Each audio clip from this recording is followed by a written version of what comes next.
Hi everyone, we're Faye and Simon from Married to Reselling. This is part 2 of the Q&A.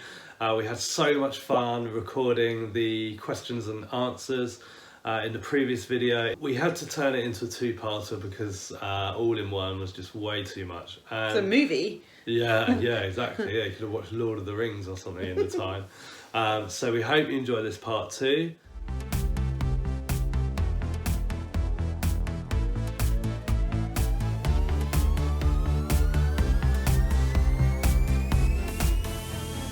John asks, what do you do with the fake stuff like that top and that stone island you had? Do you bin them or do you take them back?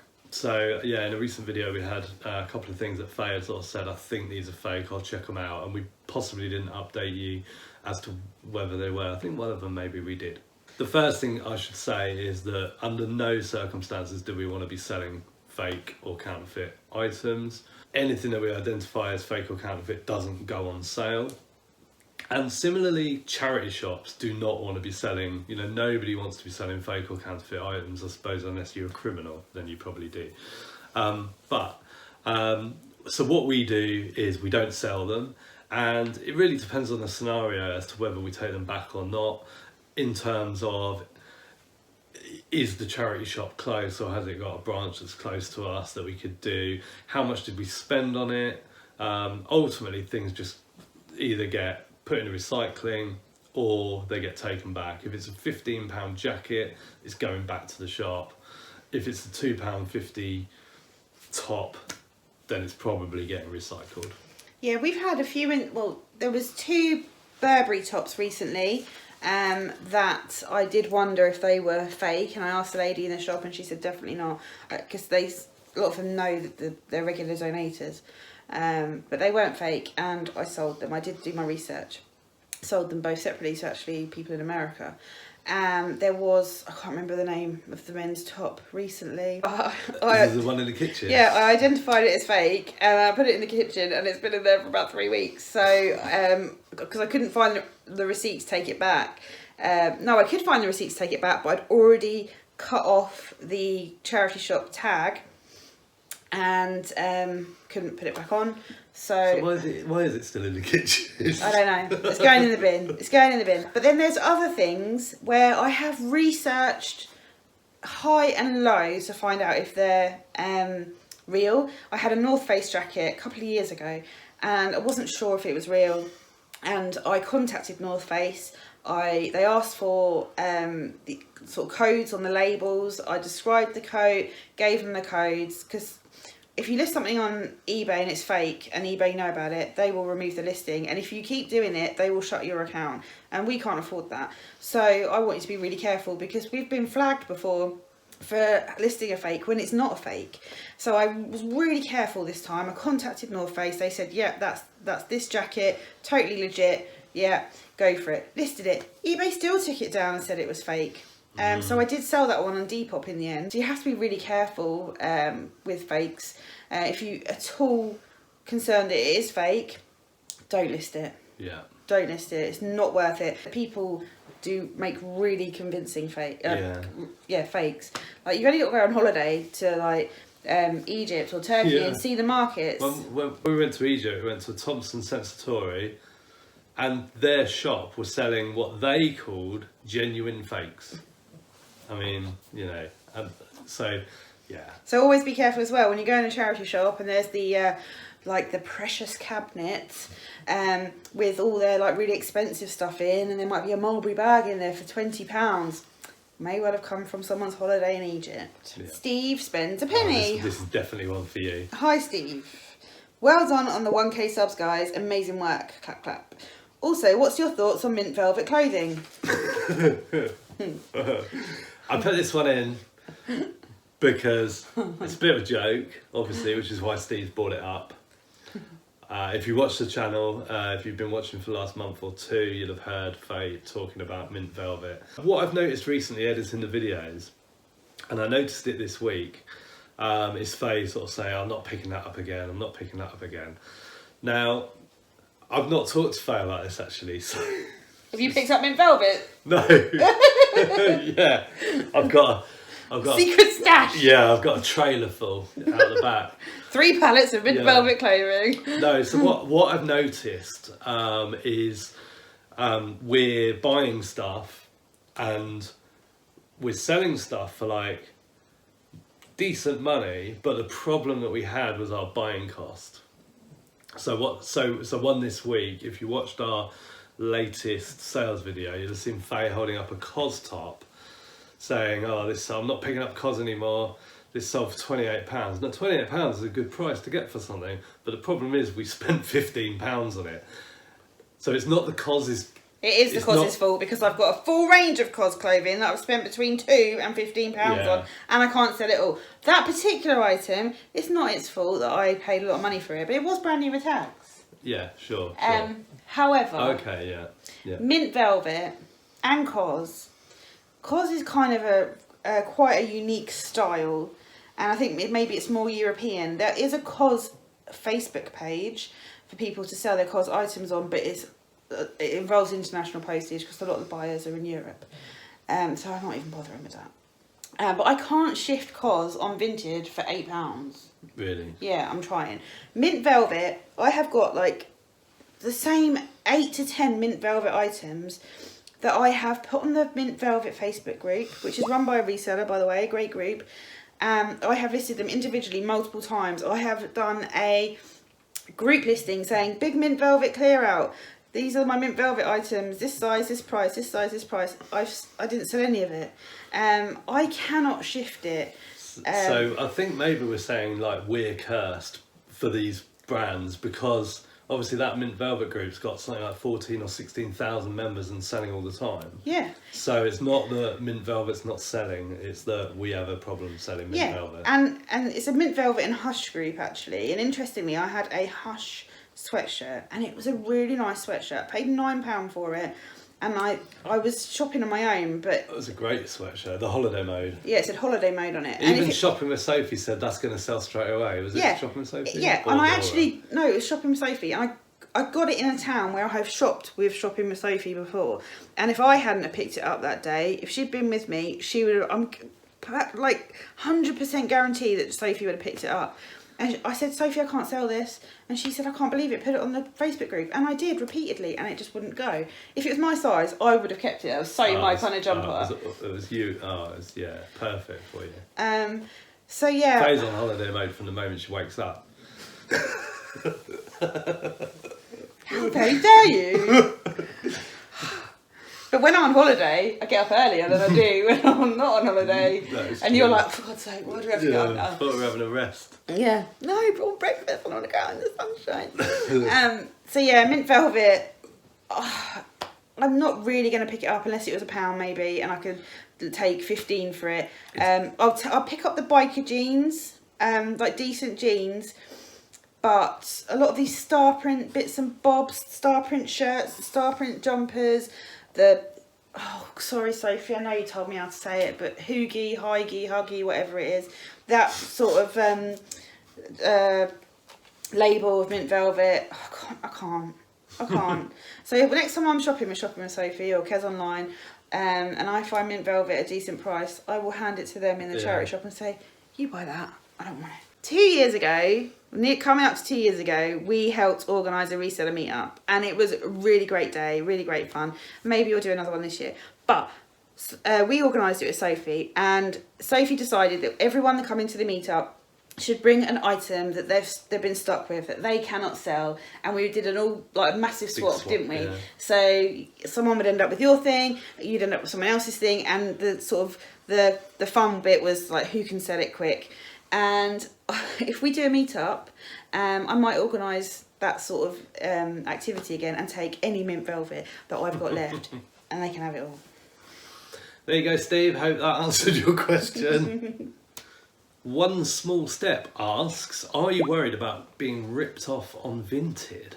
It's an interesting one, this. Obviously, we've been talking more and more about Vinted over the last couple of months since using the cost lister and stuff. It's not anything that's crossed my mind any more than any other platform, so I'm not really sure. They do say that they've heard a lot of horror stories. I've not heard those horror stories. I don't know where the issue could be really. You know, you're sending sign for post or whatever. You know, is it a delivery issue? Is it people? Is it just because people think it's amateurs that are selling, so therefore they can get away with stuff? I think if someone started asking questions or tried to get around paying the host post to pay or post to post, then I would be like, ooh, hold on a minute, I'm not selling this to you. Our alarm bells do ring, and that's just through experience of selling on eBay. We've been ripped off on eBay. We've been ripped off on Amazon. Like, it's all part and parcel of the sort of the nature of the business. Yeah, Argos have been ripped off. Tesco's have been ripped off. Everybody's been ripped off. We've been ripped off like quite a few times, and there's a repeat offender on for Amazon sellers that ripped hundreds of people off, including us. And I think maybe I don't expect it on Vinted because I'm not selling those sort of items. I don't know. I think I just take every sale as it comes. Like the person I just sold the hoodie to on Vinted asked me if I'd sell it for this. I said yes. He said, great, thank you so much for accepting my offer. I wrote, you're welcome. I'll post it on Monday. Have a great weekend. He put you too. And he paid. Yeah, he might rip me off. I don't know, but it cost. Have you ever felt like you're getting ripped off on Vinted? Touch wood, no. I guess it could happen, but like we said, it could happen on eBay. I've got ones that stick in my head. I remember the Spider-Man trilogy DVD. That person said they never got it, and then they'd watched it, and then they sent it back, and it was all broken. Yeah. The person who had the Vicar of Dibley DVD on Amazon. Well, that was the well-known scammer. Yeah, so there's scammers out there all the time. If you sell on Depop, that's one that gets brought up a lot. Never ever say you'll take a bank transfer for a payment. It's like on Facebook, it happens all the time. If you want to sell something, always get them to pay you by PayPal if it's on Depop or Facebook. But don't kind of beat yourself up too much about getting ripped off. Unless you're selling like an iPad, a Rolex watch or something, then obviously be really, really careful. But no, it happens. You just got to prepare for it. You have to prepare, just like it's going to happen one day, and not let it get to you. Just get over it. Got a lot of questions about Amazon. Your department. So Michelle asks, please could you show us how Amazon works and how to get started? Kelly, can you do a video on how to get started on Amazon? Christine, would you consider doing a video on how to send your games into Amazon? Jane, can you explain a bit more about FBA? I was put off when I read about the storage fees. 1972 Tiggy, so Amazon, how long have you been doing that, and is it all FBA? What percentage do you sell eBay versus Amazon? Annie, I'm struggling to get Amazon shop up and running because of restrictions. And the little reseller, that's Maggie. Hi Maggie. How do you get ungated on DVDs? There's obviously a huge subject and a lot of questions in there, but obviously in this video I'm not going to be going to get them a laptop and doing some screen sharing. We don't really make those videos because one of the main reasons is that they get outdated very quickly. If you're making how-to videos, it's quite common to sort of say how to do this in 2022. If you're doing a video about how to stop a tap leaking, you might say how to stop a tap leaking in 2022, because anyone searching for that is like, oh, okay, this is an up-to-date video, you know, it's going to be the sort of tap I've got, maybe not like an old rusty one from 1972. But the problem with doing that with Amazon is if you say how to do Amazon in 2022, you can't just next year change the title of that to 2023 and have people watch that video, because it will all be completely outdated by then. So that's one of the problems with doing these sort of videos. We want to obviously help our subscribers and our viewers as much as possible, and anyone can always ask us questions on Instagram, as specific as you like, about anything at all, including Amazon. So if you're starting to look at selling on Amazon and you're like confused about something, you can ask us as many questions as you want. We'll always answer those types of questions. First thing to do is to set up your seller account and your payments account. Just the same really as setting up an eBay seller account. So just create your seller account, put your payment details in, get verified, and then you're ready to start selling. In terms of how we send our games into Amazon, it's not too complicated really. So obviously we get the used games, I'll check them. I have like clear bags, like zip bags. I always use new ones. So even if they're already in them and they're a bit crumpled or whatever, I always just use new ones. So all pieces go in, cards are checked. I won't count if there's 2,400 Trivial Pursuit question cards, but I will count if there's chance cards or something. Yeah, 16 chance cards, 16 community chest cards, for example, and you know, Monopoly. Obviously, it's important everything's there, but for question cards and Trivial Pursuit, something like that, if there's hundreds of them, I won't count them. And you always band them up with new elastic bands. Yeah, new elastic bands or seal bags, and then seal the box with the clear circles. They don't need going into anything else when they go off to Amazon, so they don't need putting in a mailer, like a clear mailer or a grey mailer or anything like that. Just all go in the box, and off they go. And that's really quite straightforward. Jane asked about being put off about storage fees. Well, storage fees are kind of insignificant. You won't really notice them once you start selling volume, and if you're not selling volume, it's probably because you haven't got that much inventory. So if you haven't got much inventory, then you won't be getting charged a lot in storage fees. It's something like 15 pence per cubic foot. So if you've got DVDs, you could probably get, I don't know, 50 DVDs in a cubic foot, maybe more. So 15 pence a month.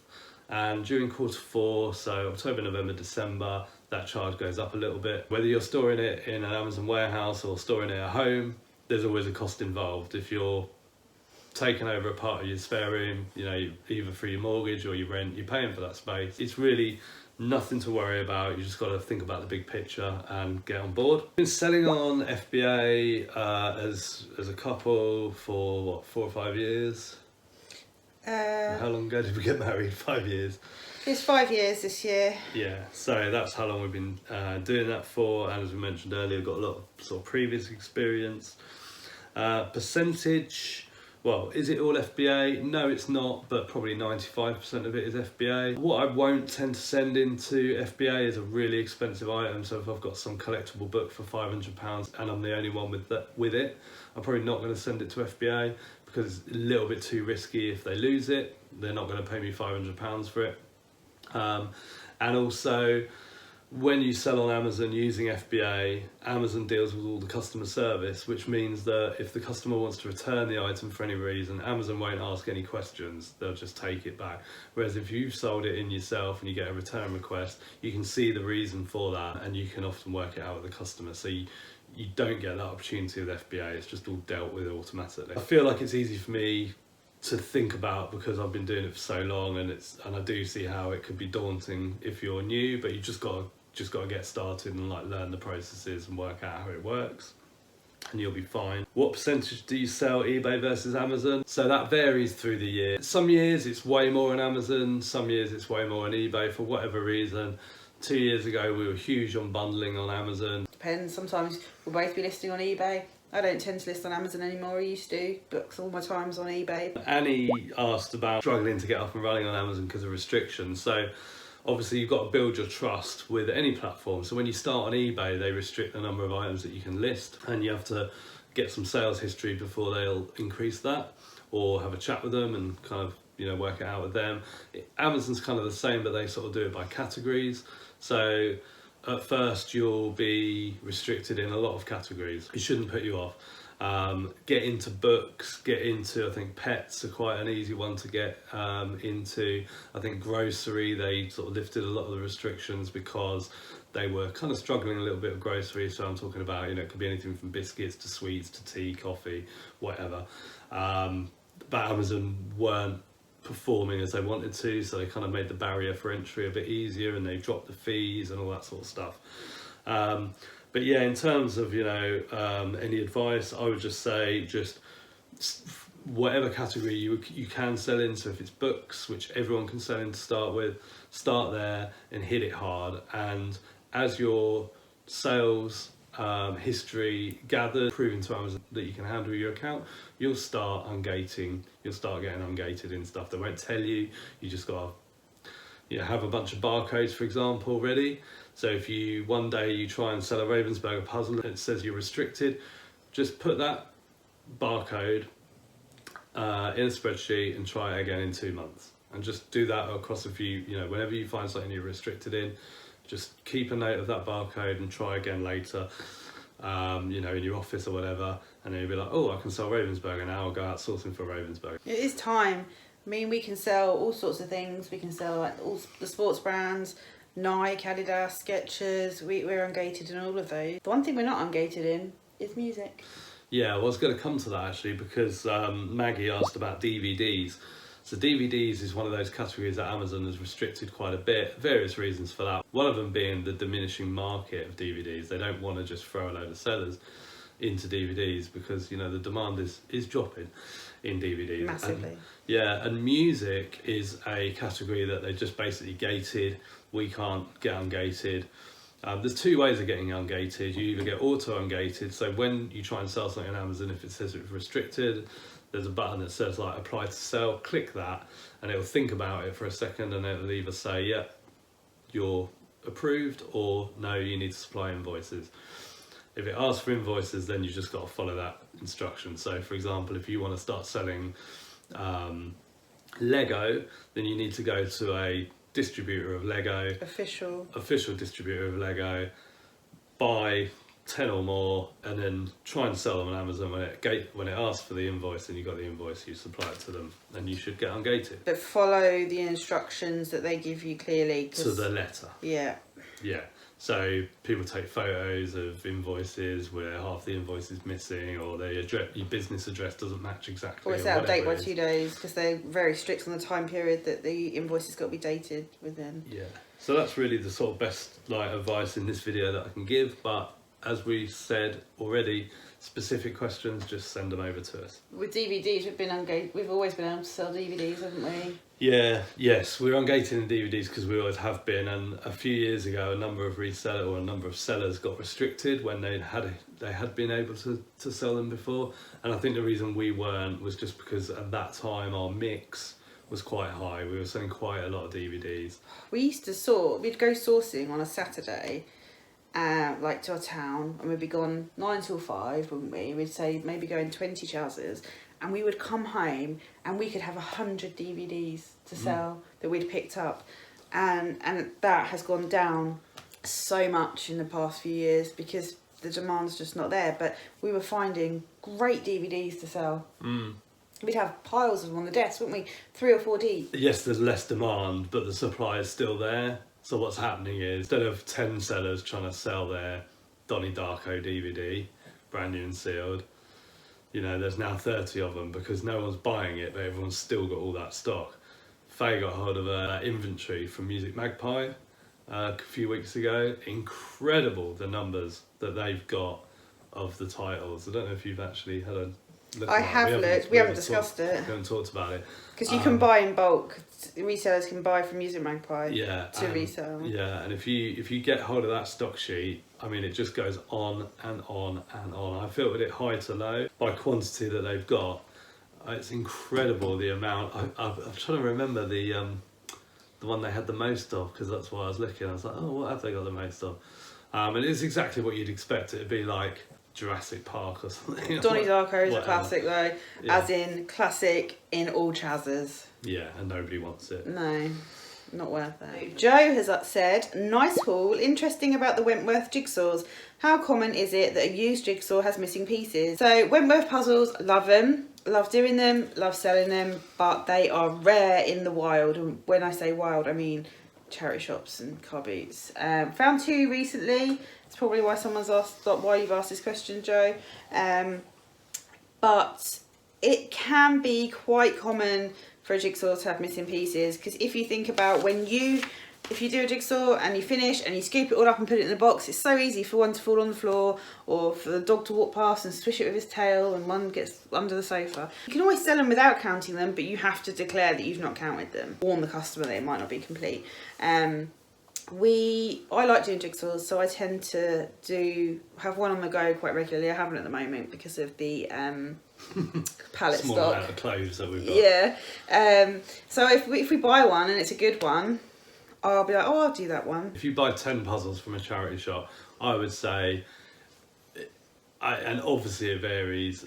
You can usually get a reasonable indication. If the box is in really, really good condition, there's every chance that the puzzle's complete. Yeah. Is what I've found. It just feels like they've looked after it more, and that sort of shows in the count.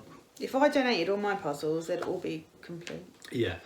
But I would say if you buy 10 puzzles, you could probably expect 2 or 3 of them to be incomplete, maybe more. But that's all down to then, what you're buying them for and what you're selling them for. It shouldn't put you off buying 10. If you spend £30 on 10 puzzles, you could make that back in one sale. Yeah. So even if 2 or 3 are incomplete, you've still got 6 or 7 left to make even more profit on.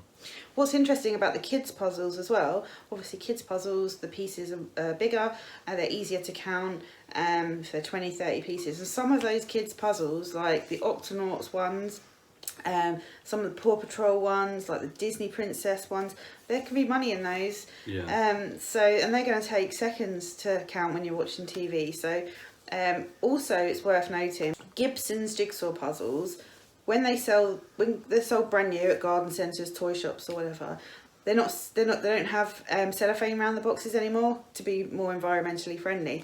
So when they're on the shelf in the garden centre, you know that they're new. But sometimes, and it's happened to us, we've bought Gibsons, we've scanned them in the shop, yeah, that's worth selling used, got it home, and it's still sealed in the cellophane inside, isn't it? Yeah, we've had that, and we've had that with Ravensburger as well. So maybe it's always worth checking, just have a little peek, because they could be sealed inside.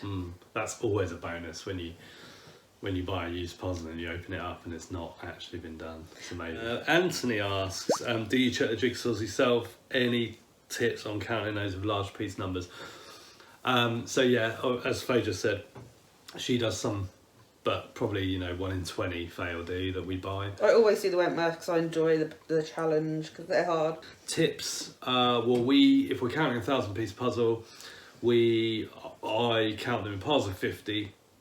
So I'll have 20 piles of 50, is that right? Yeah. And then if there's if I get to the end and it's not the right number, then I can just easily check each pile of 50. Leanne Hill, who we met recently in Hitchin, told us she's got a grid, so like a big board, I think with square 500, and she'll just place pieces in really quickly, and then she can see, so right, there's 500 there, next lot. And also it's worth bearing in mind that not all 1,000-piece puzzles are 1,000 pieces, so it helps to know what you're looking for, and it's difficult when you start because you don't necessarily know that a 1,000-piece Ravensburger is 1,008 pieces. But if you pick up 2 and you count them both and they're both 1,016 pieces, then you probably know that they are going to be complete. Always have a system, so have your little piles, because it's so easy to get distracted or think that you've counted something, it's like, I just dropped that one, where did that go? So always make little piles so you can recheck the little piles as you go. Oh yeah, Wentworth puzzles, so this is not about counting them, but Wentworth puzzles can really get lost on a shelf of jigsaw puzzles. So if you see, Wentworth, there's different style boxes. The old style are like a really dark green, and they are just not obvious, are they? No. And then there's like the beige boxes with like the maroon burgundy bottom part of the box, and then they're sort of in a plum colour and grey now, aren't they? So always have a look for the Wentworth, because if you've seen them before in a green box and you just have a quick look for the green boxes, they do come in other colours. So always have a good old look for Wentworth, because they are the laser cut wooden ones and they are very popular and they sell for a lot of money. So Maggie asked, do you have a clever or quick way of counting puzzle pieces? So we just sort of touched on that just now. Don't have anything clever. Get someone else to do it. Don't have anything quick. That's exactly what I was going to say.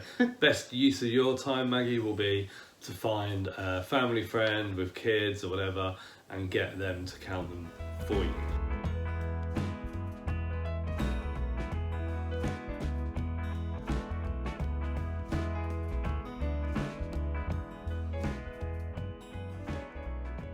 Right, Brave Council has said, great video, I hope business is treating you well. I love Warhammer. Could you point me in the direction of where these items come up for auction, please? It would really help me save money when buying my models, as they are so expensive in Games Workshop. Thanks. Okay, so we haven't picked up Warhammer for ages. So in some of our sort of more summer, last year and the year before videos, Simon was picking up Warhammer quite a lot. We couldn't tell you where to buy Warhammer from because, as Faye just said, we were buying it in the summer. I've not seen it in an auction since. We don't look at every auction, obviously, across the country. Or every week. But, you know, the only thing we can say really is just like keep looking. There's no kind of like hidden sort of rule, is there, about obtaining stock? No one told us their secrets and we're like, oh, okay, that's how you get stock. We've had to Google, we've had to look on YouTube, on Instagram. A great example is garage sale trails. You know, we've mentioned them a few times, but there's big resellers that are nearby us, and they hit it seems like they hit every garage sale trail.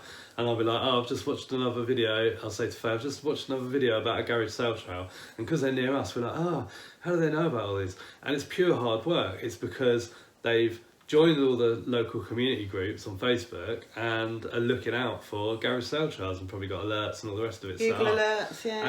And it's just pure like hard work. Like Faye said, there's no shortcuts. You know, there are tools you can use. For example, called what's the eBay one?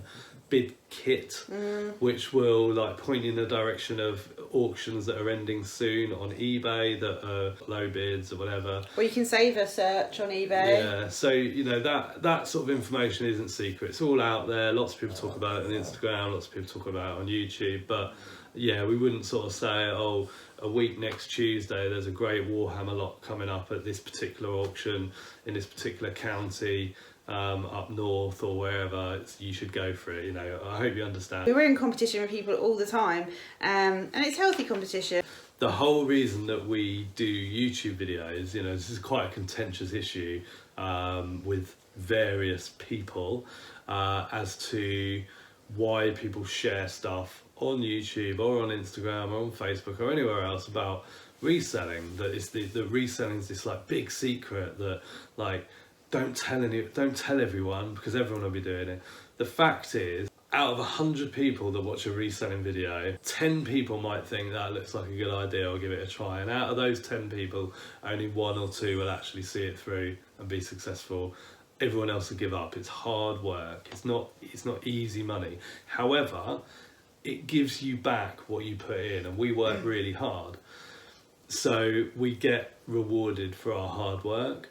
The reason we share it is because the day after our wedding and we said we want to work for ourselves, we don't ever want to work for someone else, we feel that should be an option for anybody.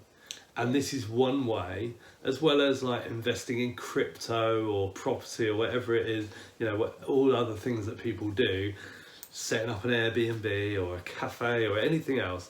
You know, this is the way that we keep ourselves out of having to work and answer to someone else. And we know that there's a lot of people in the position where they're really desperate for that. The reason that we share this is because we want people to know who are committed and want to maybe make a change in their life, that it is possible. And that's why we do it. Yeah, and we'll always say to people, well, why don't you do this? Why don't you try that? If like someone came to us and said, I'm really struggling to pay my bills, my job just doesn't pay me enough, then we'd say, why have you tried reselling? Do it on the side. Because you can be successful at it. Dean asks, hi, can I ask where you get your stock from? He does Chazzers, Car Boots and Marketplace. Never seems to get the bundle and job lots you guys find. So, yeah, Dean's mentioned charity shops, Car Boots sells a Marketplace. We don't really do Marketplace, Facebook Marketplace. We have dabbled in it, but we don't. We don't really do it. I don't enjoy trawling through looking for those gems. No, and being ignored as well when you ask a question. Like, is it available? Not like, what's the measurement from the hem to the lower neck?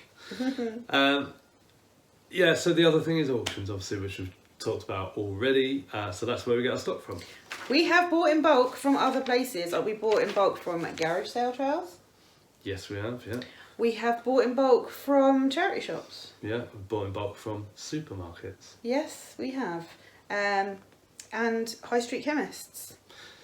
Anywhere. At the end of the day, any retailer is a reseller.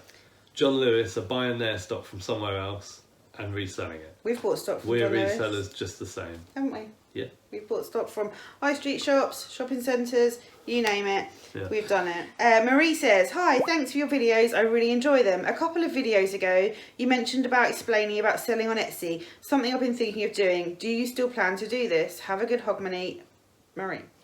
Thank you. I hope you had a good Hogmanay. Yes, we do sell on Etsy. But when we sell on Etsy, we cross-list to Etsy from eBay using Zipsale, which we've mentioned previously in these videos. And our personal preference is vintage stuff. So you can sell all sorts of things on Etsy, but we've chosen to do the vintage side of things because I enjoy finding it, and when I find it, I think it's a good place to list it. Now, according to Etsy, anything that's vintage is over 20 years old. So anything in our shop is 20 years old or older.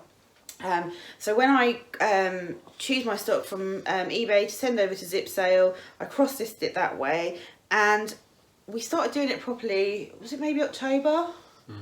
Maybe a little bit earlier. It was when we got back from holiday, so it was like end of September, start of October. I think I decided on holiday that I was going to do it when I got home. And it started off a little bit slow. Our first order got cancelled within 10 minutes, didn't it, by the buyer? We were like high-fiving, and then it got cancelled. Oh, great. Okay. So in the run-up to Christmas, so in Q4, things started selling, and it was doing really well. And then after Christmas, we realised that we needed to turn on international shipping. Unfortunately, they don't have the global shipping programme like eBay do, so it is manual. We would have to go to the post office and send it to China or India or wherever it needed to be sent. So willing to give it a go because there's not an alternative option. Yeah, because we spoke to some other resellers at the meet-up before Christmas, and they were saying that they sell regularly abroad. I said to Simon, I just can't get my head around that sort of thing. Can you have a look at it? So he had a look at it. He sort of sorted it all out, and we haven't made a single international sale. In fact, up until yesterday, we had only made a couple of sales on Etsy since Christmas. Things had just died a death. And we were thinking, is it a coincidence that Simon's done this? Are our fees too high? Is something going wrong with our account?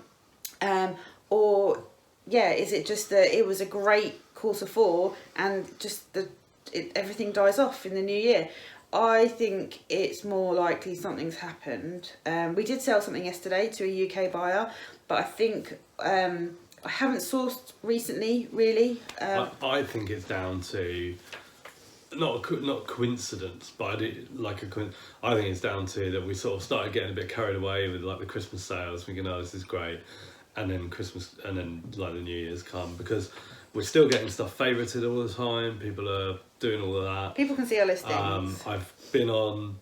I've looked at our account with another account, so like free ship it all looks absolutely fine. We've got coupons, so if someone favourites something, they get a coupon sent to them saying thanks for looking, here's 10% off. I'm basically just, I've looked at everything that there is to look at, and I'm just putting it down to, for us, for whatever reason, for the stuff that we're selling, people just aren't buying it at the moment. I think I need to tweak my prices, maybe rather than spend time tweaking all the prices, just do a blanket sale or something, just to kind of get some of that stock shifted, because people do want it because it's sold on eBay. Yeah.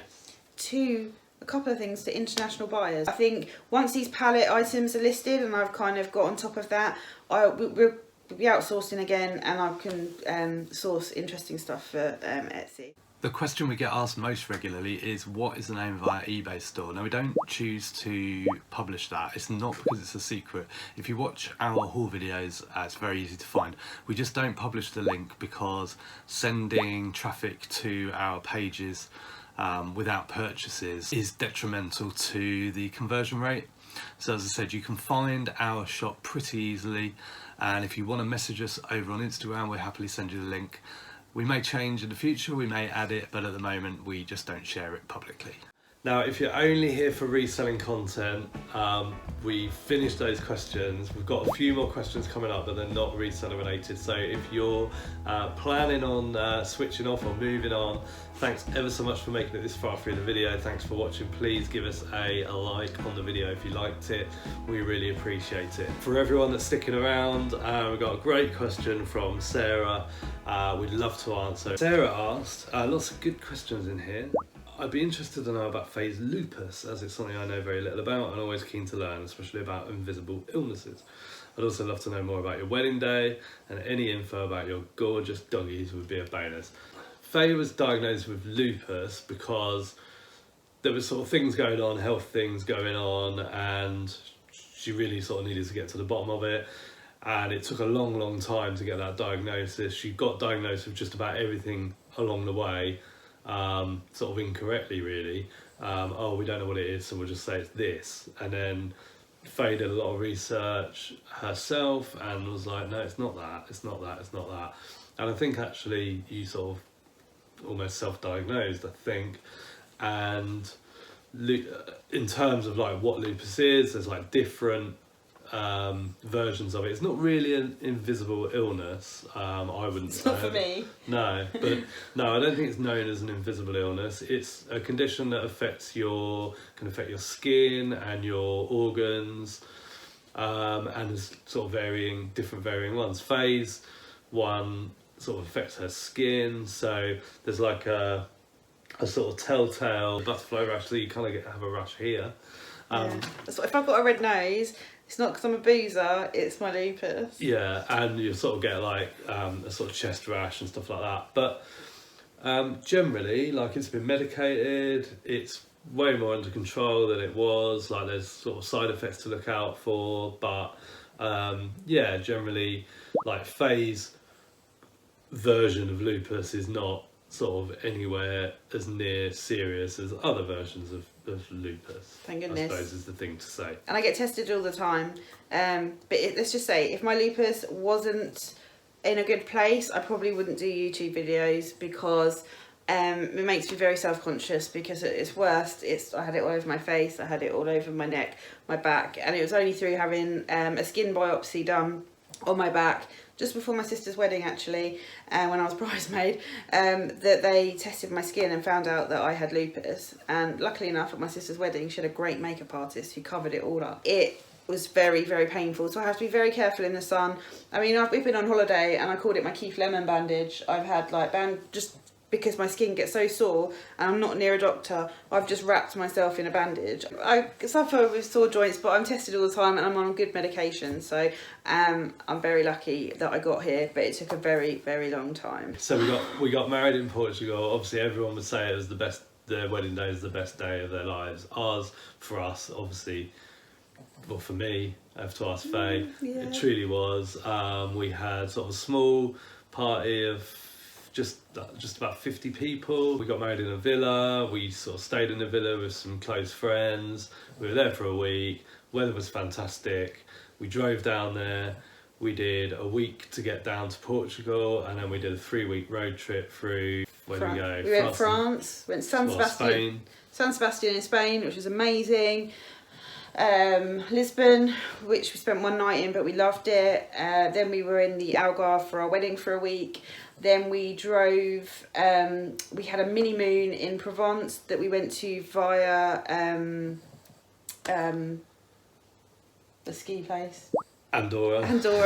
And another part of Spain on the way. Provence was beautiful. We stayed in like the walls of like a castle. Ramparts. Yeah, it was just beautiful. We had the whole B&B to ourselves. It was amazing.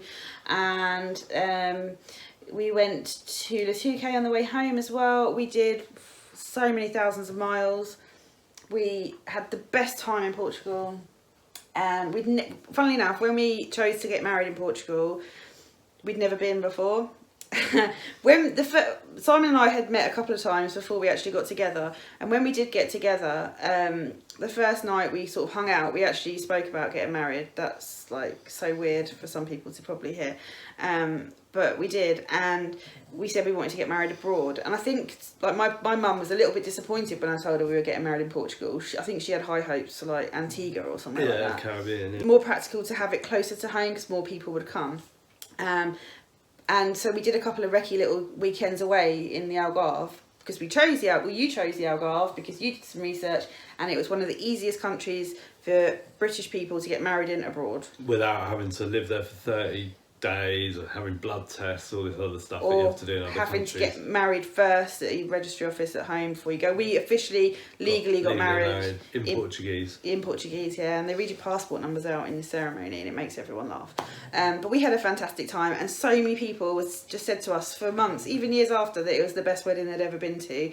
And I wasn't a bridezilla, but I did plan it how we wanted it, and that was, I don't like to be like everybody else. I wanted it to be colourful, fun, and what we wanted, and it was perfect, wasn't it? It was amazing, yeah, really, really amazing. It was a proper white wedding, so I had a white dress, I wore a suit. It was lovely. And when we got married, and it was like we said, next day we decided to work for ourselves. It was kind of like the start of the rest of our life, and it was just the best decision we ever made. And if we didn't work from home, we wouldn't have our beautiful dogs. So we have, you've probably heard them snoring a little bit in this video. So next to Simon is Snoopy. He's a Cavalier King Charles Spaniel. I think he's woken up. No, he's a snorer. He was snoring, I know. This is Luna. She's a Cocker Spaniel.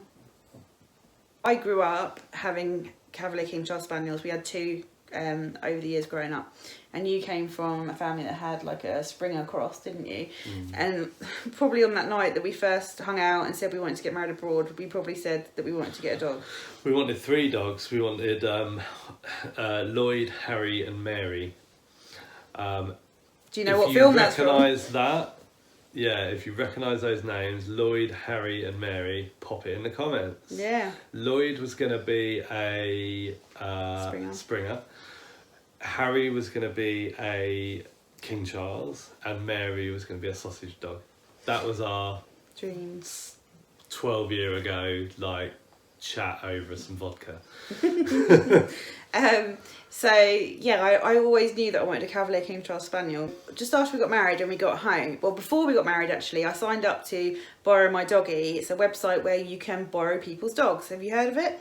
If not, check it out if you love dogs. It's a great way for people who don't have a dog to maybe help out with someone locally that needs help with their dog. So they'll put on that they've got a Cocker Spaniel called Luna, and they need help walking Luna because they've just had an operation on their back and they can't get out, or they need help on a Friday afternoon when their kids at swimming lessons, or anything like that. So I signed up, and I got talking to someone locally who had a Cavalier King Charles Spaniel, and I arranged to meet up with them when we got back from our wedding, and they came round and with this little cav called Jessie. If you followed us since the start, you may have seen Jessie in videos or on Instagram posts, but we started looking after her, and we loved her, didn't we? And we do. Well, we still do. We haven't seen her for a little while, but we still keep in touch. And then I found out about a charity called Bliss Cavalier Rescue, and they rescue Cavalier King Charles Spaniels, mainly from like puppy farms or for people that have had to surrender their dogs because of health issues or whatever. And we tried to adopt a Cavalier King Charles Spaniel because we couldn't really afford at the time to get a puppy because they're thousands and thousands of pounds. And it was really hard for us to get a dog from Bliss because they would only really let you adopt a dog if you already had a dog in your household, because it's better for the adopted dog, and we didn't.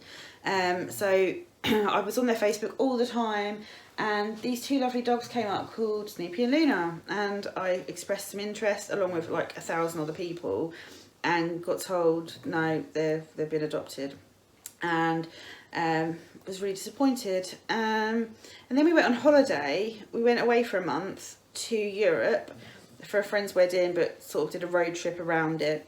And on the first day of our holiday, we just got somewhere called Bone, in France, and I was sort of chilling out in the room while Simon was getting ready, and I was just looking at Facebook, and it said that Snoopy and Luna's adoption had fallen through and they were up for adoption again. And I didn't even like talk to Simon about it. I just like messaged them and said, I'm interested.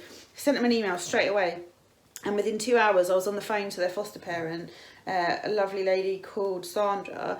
And I was like, I really, really want them. I really, really want them. You like loved them, I hadn't even met them. And like we talked about it, didn't we, over wine and beef bourguignon. Yes. And I said, look, they were happy because they'd seen our application previously. They said, yeah, we'll be happy for you to come and meet them. And I said, but we're in Europe for a month. And they were like, okay, that could be an issue because they've been in foster care for too long. The history of Snoopy and Luna is that they came from Bosnia.